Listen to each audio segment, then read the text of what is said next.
दोस्तों साल 2000 में पुणे के चंदन नगर में एक साधारण से दिखने वाला 2 मंजिल वाला बंगला था और वहाँ कुछ दिनों से बहुत ज्यादा अजीबोगरीब घटनाएं हो रही थी। जैसे वहाँ रात में लोगों को अजीबोगरीब आवाजें आती थी और ये घर ऐसा लगता था जैसे अभी अभी नया बनवाया हो। दोस्तों यहाँ लोगों का मानना है जो भी इस घर में जाता है उनकी अजीबोगरीब तरीके से मौत हो जाती है और वहाँ पर लोग गायब भी हो जाते हैं और ये घर इन सब चीजों के चक्कर में बहुत ज्यादा बदनाम हो गया।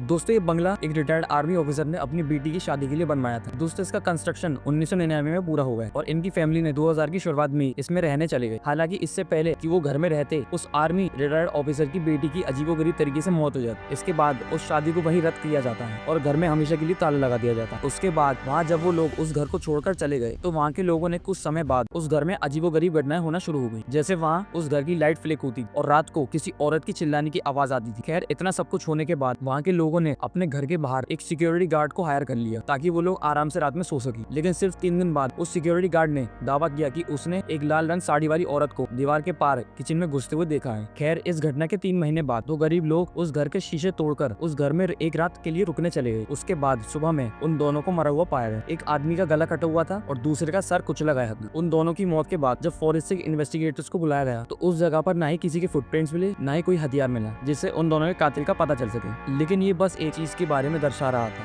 वो लाल रंग साड़ी वाली औरत। और औरत की वजह से वहाँ के लोगों ने शाम के बाद उनके घरों से बाहर निकलना बंद कर दिया। और इन सब चीजों के बाद वहाँ के लोगों ने फैसला किया कि वो एक पैरानॉर्मल एक्सपर्ट को बुलाएंगे और उसके एक दिन बाद वहाँ पैरानॉर्मल एक्सपर्ट आ जाता है मुंबई से। लेकिन जब वो वहाँ आता है तो उसे वहाँ एक भूत के होने का एहसास होता है और उसके बाद पैरानॉर्मल एक्सपर्ट दावा करता है कि यहाँ एक महिला की आत्मा भटक रही है। लेकिन दोस्तों ये चीज यही नहीं रुकी। उसके बाद एक बिल्डर उस घर को खरीदने के लिए गया लेकिन अगले दिन उसकी भी वहाँ लाश पड़ी हुई मिल गई और ऐसे कर करके वहाँ 4 लोगों की मौत हो गई। इसके बाद वहाँ के रहने वाले लोगों ने फैसला किया कि वो पुलिस वालों को बुलाएंगे। तो जब वहाँ पुलिस वालों ने अपनी इन्वेस्टिगेट शुरू करी उस बॉडी को उन्होंने फॉरेंसिक इन्वेस्टिगेटर्स को भेज दी। जब फॉरेंसिक इन्वेस्टिगेटर्स ने उस बॉडी को चेक करा तो उसके फेस पर स्क्रैचेस थे और पीठ पे भी स्क्रैचेस थी। लेकिन उन्होंने दावा किया कि इसकी मौत हार्ट अटैक की वजह से हुई है। लेकिन उसके मुंह पे जो स्क्रैचेस थे उसका आज तक कुछ नहीं पता चला। तो दोस्तों आखिर वो लाल रंग साड़ी वाली औरत कौन थी? आपकी क्या राय है मुझे कमेंट सेक्शन में जरूर बताइए। मैं मिलता हूँ आपसे अगली वीडियो में, तब तक बाय बाय।